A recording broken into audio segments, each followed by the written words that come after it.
Hola, estamos en una nueva entrevista de Cita de Libros. Mi nombre es Emilia Aparicio Ulloa y esta semana estamos conversando con el escritor Christian Geise, que la semana pasada lanzó su nuevo libro, Sapolsky, junto con la editorial Planeta. Christian es autor de varios libros, entre ellos Ñache, Ricardo Nixon School, En el regazo de Belcebú, y también en 2017 ganó el premio a las mejores obras literarias con el cuento Fue un padre para mí, y en 2018 ganó el premio del Círculo de Críticos de Arte por su libro Pobres Diablos. En Sapolsky se alejó de los demonios y se acercó más a la ciencia y a entender al ser humano. El libro lleva el nombre de Robert Sapolsky, un neurocientífico estadounidense que ha trabajado toda su vida con el comportamiento de los primates, la genética y también con el estrés. El libro es una novela que no tiene una estructura clásica, diría yo, porque parte, por ejemplo, con unos correos que escribe el personaje principal, que es Pedro, y después hay ciertos poemas que también son charlas que ha dicho realmente Sapolsky, y también hay muchos diálogos, que eso también es destacable del libro. Entonces, lo primero que te quería preguntar, Christian, ¿cómo estás? Bien, gracias. Qué bueno. Bueno, en este libro, como dije anteriormente, te alejaste un poco de los demonios y de los diablos, que era lo que tú venías trabajando un poco en tu último libro, y te adentraste en la ciencia. Entonces, quería que me cuentes un poco el por qué este nuevo camino y cómo fue el proceso de escritura de este libro. Yo comencé a escribir sobre el diablo en algún momento en que me di cuenta de que estaba relatando historias continuamente sobre él, digamos que ya unas 4, y yo dije, ya, aquí hay algo bueno. Y cuando tuve 6, me di cuenta de que ya tenía un libro con un número perfecto para hablar del diablo, y lo tomé como una especie de pie forzado o métrica para seguir trabajando. A mí me cuesta mucho trabajar. A todo esto, recién buscando algo, aquí en un libro veía que decían que Darwin, todos temían que se volviera un ocioso. Y bueno, yo temo continuamente en convertirme en un ocioso. Y ya lo soy, la verdad. Y por ejemplo, ese tipo de pies forzados me ayudan mucho, y el tema seguía dentro rondándome, e hice este libro, pues hice esta trilogía, una trilogía de 6 libros de 3 libros con 6 cuentos sobre el diablo cada uno. Y la verdad es que cuando terminé ese proyecto ya estaba súper aburrido. Me refiero a que es un tema, puede ser súper agotador, sigue siendo una figura deslumbrante, el demonio, y la verdad es que ya está un poco asqueado de mí mismo. Y bueno, y mientras estaba en ese proceso entendí que yo no podía seguir así para siempre. Hasta el día de hoy tengo amigos que me dicen, ahí viene el diablo, no sé, o tratan de como equipararme a una figura de la que yo no me siento muy cercano. Es absolutamente fascinante, estéticamente, digamos, multiforme y por lo tanto ultra requete atractiva, pero yo sinceramente ya estaba un poco chato, porque aplicaba una especie de técnica donde yo podía convertir casi cualquier historia. Si uno hace parecer al diablo en cualquier historia, igual queda la raja. Era un poco así. Entonces tenía ya una especie como de filtro estético, fíjate, pero ya está como cansado, aburrido. De hecho, los remanentes siguen, creo que de cierta forma están en Sapolsky, y a veces hay réplicas, pero como te digo, ya no me interesa que me sigan identificando con el diablo y con esa temática. Entonces yo entendí que después tenía que hablar, de ser posible, sobre el ser humano, y mi idea es que una vez que termine o me canse, de hablar del ser humano, quizás pueda hablar sobre Dios. Y de esa forma voy a dar el recorrido desde el infierno a lo humano y después quizás a lo divino o al paraíso, y no al revés. Mi idea no es terminar en el infierno. Entonces, de ahí, digamos, además yo al igual que Pedro Araníba Pavián, estudié antropología y siempre he sentido esta suerte de curiosidad sobre lo que somos y cómo somos. Entonces, estaba ahí y todavía está. Y por eso me puse a estudiar al ser humano y en algún momento di con Robert Sapolsky.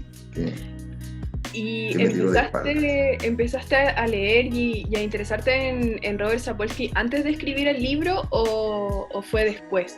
¿Quién llegó primero, Sapolsky o el libro? Mira, en algún momento, porque estas son como que se van traslapando de repente, estas como etapas, pero en algún momento yo me hice de una manera súper poderosa, me di cuenta de que somos animales y entendí que un montón de nuestras conductas, a veces muchas de ellas invisibles para nuestra comprensión, se deben a esto. Y me parece que al igual como los perros se dan vueltas en el pavimento, tenemos, eso recuerdo que me llamó la atención.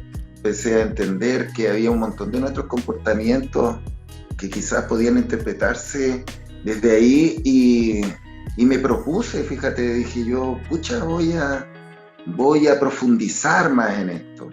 Hubiera tenido, creo yo, cierto tipo de oportunidades, no me estoy quejando ni nada, pero me hubiese puesto a estudiar algo así de una manera formal para profundizar en esto.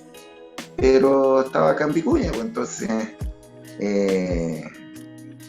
entonces encontré a Sapolsky buscando comportamiento, no sé,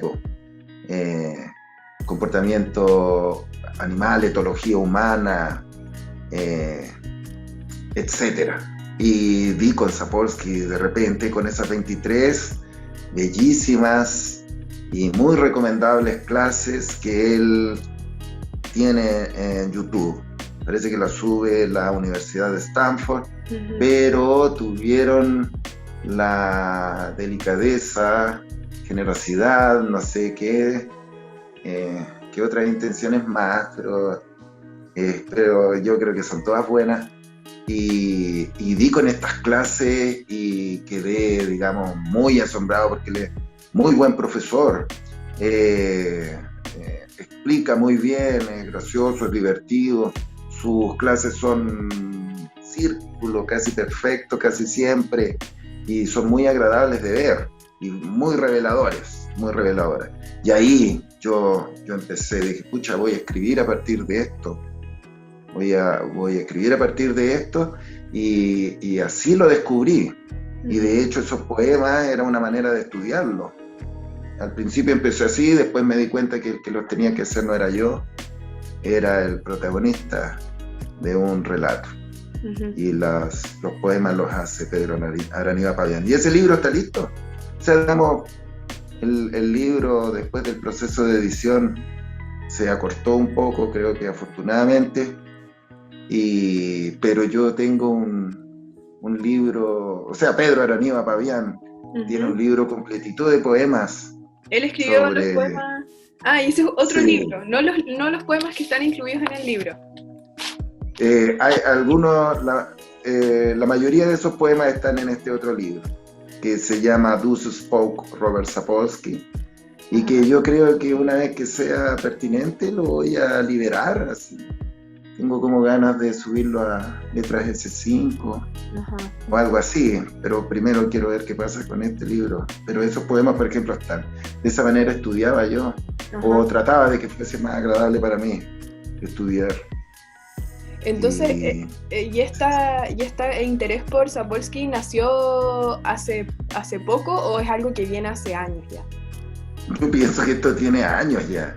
Ya no puedo recordar bien cuándo fue, Ajá. pero sí, pues yo empecé y después me quedé pegado y luego empecé a escribir la novela y ahí me empecé a meter más todavía con el asunto. Lo consideré también una forma de mantenerme escribiendo, una cosa que me cuesta mucho. Yo le pagaría a alguien para que fuera mi jefe. Me pegaron unos latigazos en la mañana y me pusiera a escribir y a estudiar, no sé. El punto es que ya pues encontré este método y estuve por años pegado, mirando sus clases, leyendo entrevistas, fue la raja todo esto. Encargando sus libros, tiempo en que andaba medio triste de oro, fallo al oro, como dice el Salustio. Y no podía conseguir sus libros, pero de a poco los fui encontrando casi todos y nada, pues para mí fue una experiencia realmente bacán y creo que me cambió para bien. Uh-huh.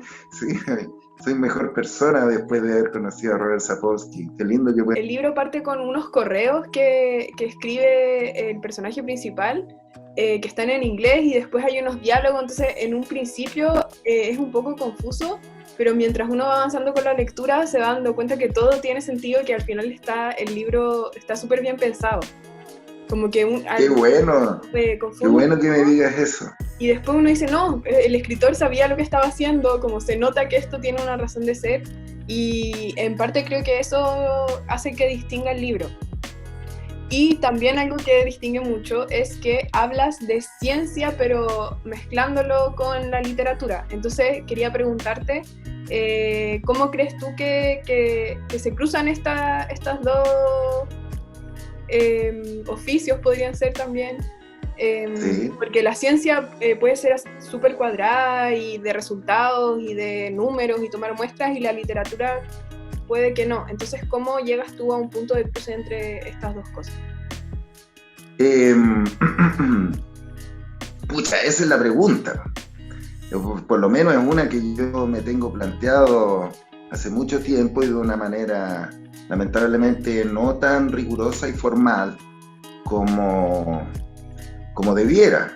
A mí me interesa dentro de este ámbito estudiar a los científicos haciendo novelas o literatura, y es por eso que por ahí te mencionaba algunos de estos títulos. Entonces, no sé, siento mucha curiosidad por una novela que hizo Kepler, por ejemplo, para ver de qué manera se enchufaba ahí esto, ¿me entiendes? Y también, por ejemplo, sé que Stephen Hawking escribió una, con su hija, sé que Carl Sagan tiene una que se hizo una película famosa, pero yo quiero ver cómo lo hizo él. Y bueno, y dentro de estos hitos también entraría la ciencia ficción o el naturalismo en el siglo XIX, o ciertos autores que digamos que se volvieron darwinistas. Y bueno, tengo hartas cosas, hartos temas, pero, y me gustaría profundizarlo, estudiarlo, para llegar a ciertos libros que yo llamo limítrofes, que no se sabe lo que son, que no se sabe, pero esto se da casi específicamente en el ámbito de la antropología, por razones que creo que en algún momento pueden ser muy fáciles de explicar, que tienen que ver con la naturaleza de esta exploración y con el hecho de que en las carreras de antropología hay un montón de literatos frustrados. No, ¿qué estoy diciendo? Pero sí hay un montón, sí hay un montón. Digo, mucha gente, llegan muchos poetas a estudiar antropología, te lo digo yo, y en ese tiempo quería ser poeta y llegué a estudiar antropología. Además, en general hay muchos escritores, científicos que tienen una amplia cultura literaria. Darwin dice que leía mucha poesía y literatura como hasta los 30 años, hasta como que lo cortó en seco, se aburrió y ya no lo hizo más. Pero de que dentro de su formación sí lo hizo. Pero te quería decir esto con respecto a Aldous Huxley escribe sobre el tema y dice que la diferencia entre la ciencia y la literatura está en que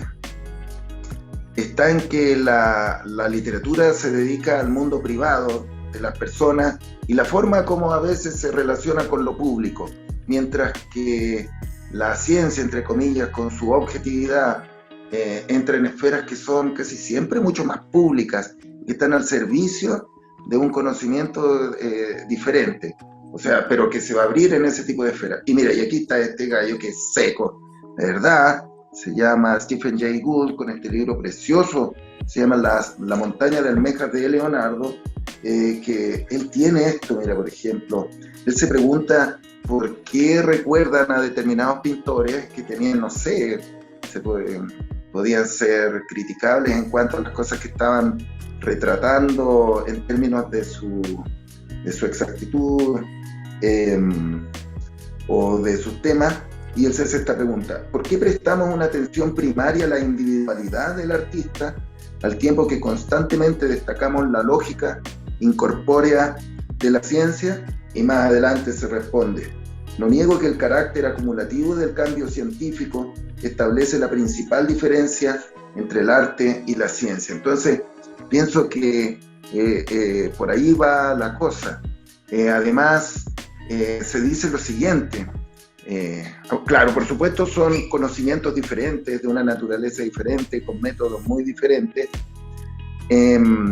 y efectivamente la ciencia tiene muchos héroes olvidados en el pasado, individualidades magníficas, con descubrimientos importantes que fueron, no sé, opacados por estupideces que dijeron después, y efectivamente se pierden en el tiempo, mientras que la individualidad de los artistas es como conservada, protegida, resaltada para, digamos, no sé, para mantener a sus obras en un canon, o qué sé yo.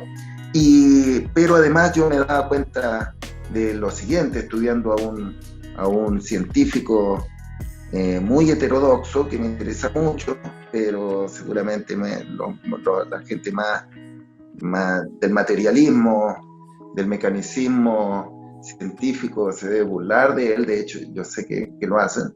Se llama Rupert Sheldrake, que estudia fenómenos como la telepatía. ¿Ya? O que tiene una teoría súper interesante que se llama los campos morfogenéticos, que a todo esto había estudiado Nicanor Parra, yo me di cuenta, y que le ayudaron a él a explicar, por ejemplo, su relación con Violeta, un tema largo, pero él que ha sido condenado por la comunidad científica o por el campo cultural científico, dice que efectivamente en privado los científicos son mucho más abiertos que al momento de hacer públicos sus conocimientos, en términos de su creencia o hipótesis riesgosa, que no se atreven a hacer en esta esfera porque lo pueden lanzar para afuera, lo pueden condenar. En cambio, el artista tiene esa libertad, es decir, puede dar saltos al vacío. En el fondo está impuesto ya hasta cierto punto la idea de que un artista puede ser, y en muchos casos debiera ser, bastante lanzado, arriesgado, tratar de utilizar al máximo determinadas libertades para alcanzar frutos para la disciplina.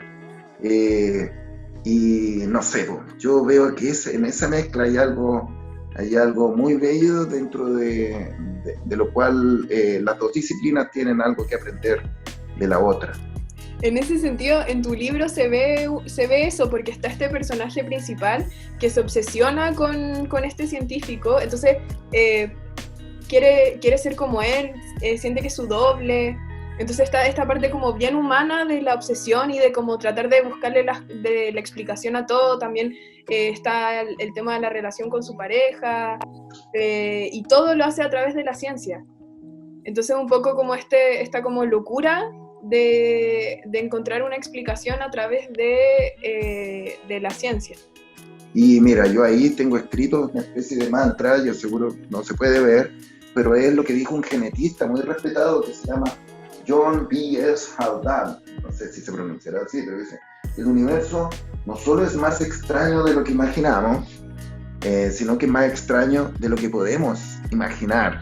Entonces esta rigidez, que de verdad todos nosotros creemos que es así, me da la impresión de que no es tanto. Y creo que de cierta forma el protagonista de la novela lo entiende y efectivamente hace este cruce y consigue, no sé, no quiero decir equilibrar porque el gallo es un desequilibrado, pero lo funde y vive a la mitad de eso. Bueno, muchas gracias, Cristian. El libro es muy fome. Creo que es un libro que lo puede leer tanto una persona que le guste la ciencia como una persona que no necesariamente sepa mucho de ciencia tampoco, sino que habla mucho de reflexiones sobre el humano mismo y sobre la existencia que tiene el humano. Oye, gracias, Emilia, de verdad. Gracias por el espacio, gracias por la lectura, y gracias por esa recomendación. Efectivamente me gustaría que fuese así. Yo siento a la larga que la literatura y ciencia son disciplinas que todos los seres humanos, el arte, más allá, la ciencia, debiésemos entender, cultivar y debieran tocarnos y darnos las revelaciones que nos dan.